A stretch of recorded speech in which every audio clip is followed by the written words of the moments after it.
today's match turned out to be totally one-sided, with Punjab just rolling CSK.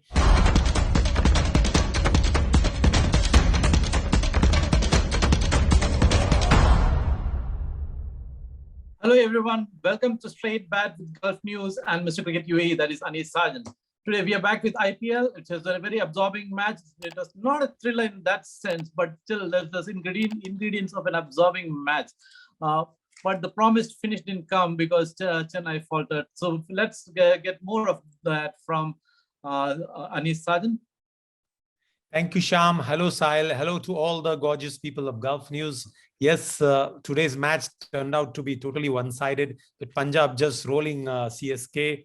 In fact, at 180, after the innings break, I thought CSK might chase it, but the way they were batting, or let's give it credit to Punjab swing bowlers, especially the youngster who came and bowled beautifully and got these 2 wickets and put CSK on the back foot. Sahil, I'm sure you will be very thrilled today because your man Livingstone finally came good. Oh yeah, I mean he had a point to prove. We've now played like 8 games so far in his IPL career. This was the first game where he led for the front for his franchise, and he did it with the bat, and he got a few wickets from the ball. So it's a good moment for him. Now people will not say oh, he's not performed in IPL. Now this is a chance for him now to capitalize. So good for him. Yeah, I was one of the biggest critics because for all his England exploits, he never did well. And in fact, and I discussed in the last match also that he is not lived up to his price tag nor his potential. So this today he could do no wrong, but what a brilliant performance. In fact, that was the difference. But looking back, that was where do Chennai go from here? Because this is the 3rd defeat in a row. Not just that, they have never had such a bad start in the last 14 editions. What do you make of it, Anis? Yes, you're right. They've never lost, in fact, 2 games in a row. I remember the Dubai one, the 2021, they won the first game and they lost a few games in a row. But again, this year they've started very poorly, especially the second match, which they lost. They couldn't defend 200. That is where it has hurt them.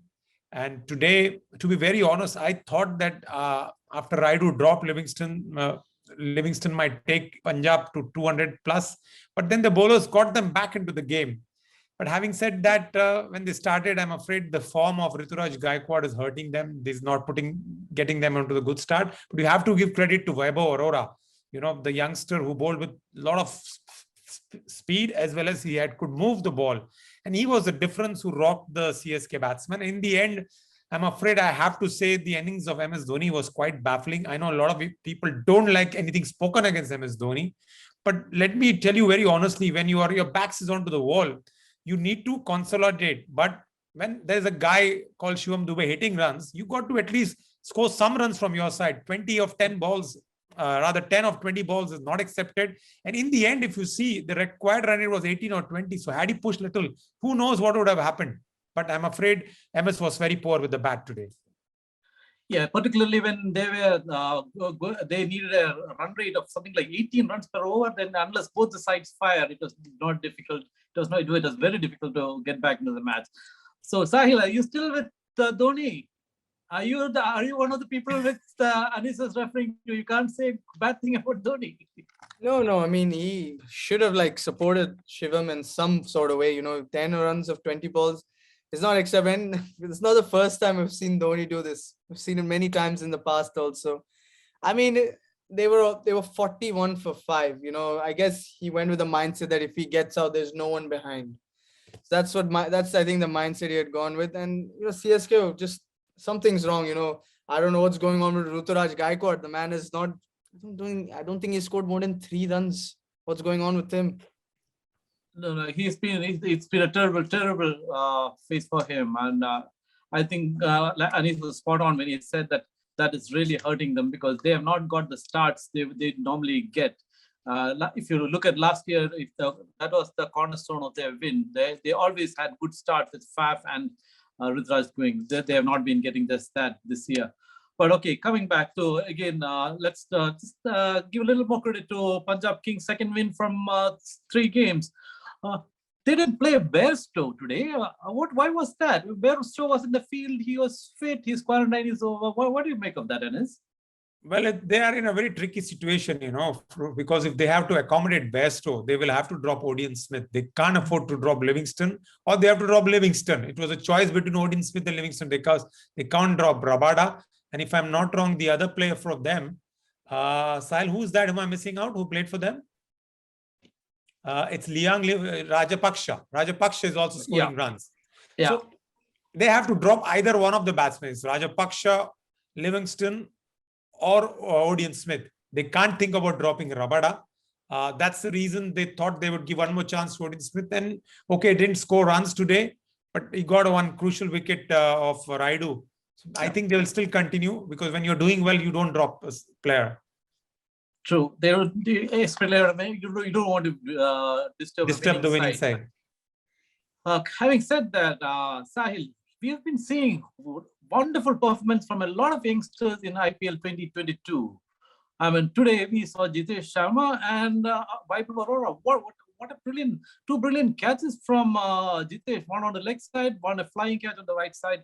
And Vaibhav Arora was so good, bowled so good that Mayank Agarwal bowled him out. So we are getting to see some real good youngsters. What do you make of these two youngsters? Oh, excellent.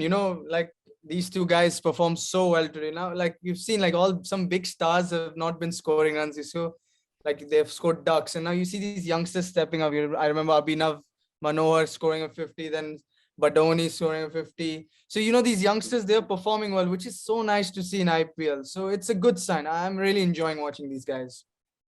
Yes, it's so refreshing. But and we saw some good captaincy from Mayank, isn't it?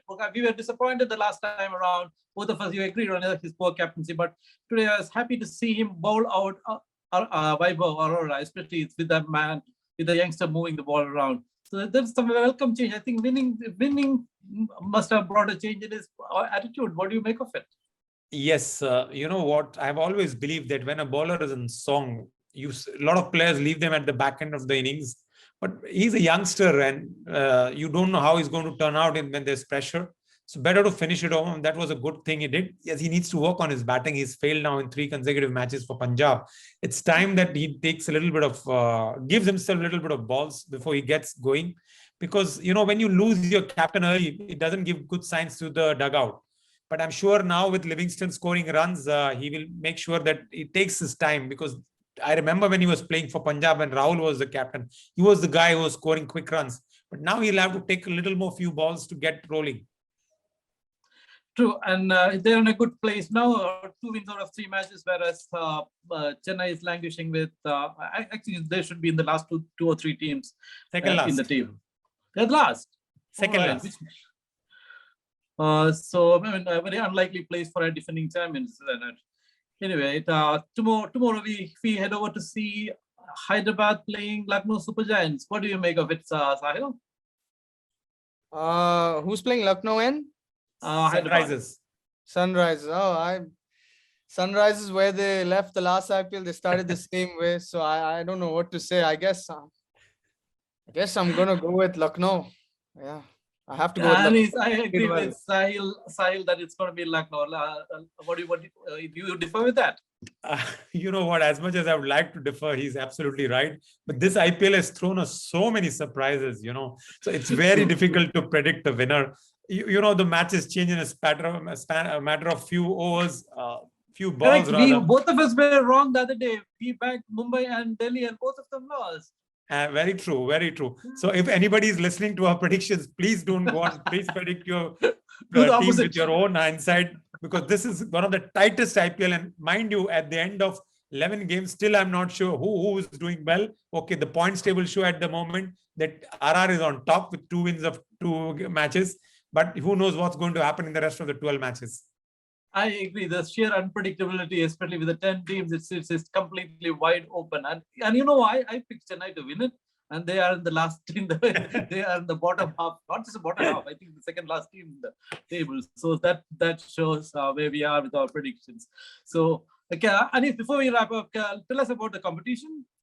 Oh, yes. As we were mentioning, Sham and me, don't go on our predictions. Make sure you use your head. go through the teams properly and predict the winner. You have enough time till the second half of the first game to predict the winner, and you walk away with a beautiful complete kit that is a track, t-shirt and a cap, and go and support your favorite team and log on to your favorite page, Gulf News. Thank you, Anis. Thank you, Sahil. Thank you, viewers, for tuning in. For the latest updates, please log on to gulfnews.com and our social media channels. Thank you. Good night.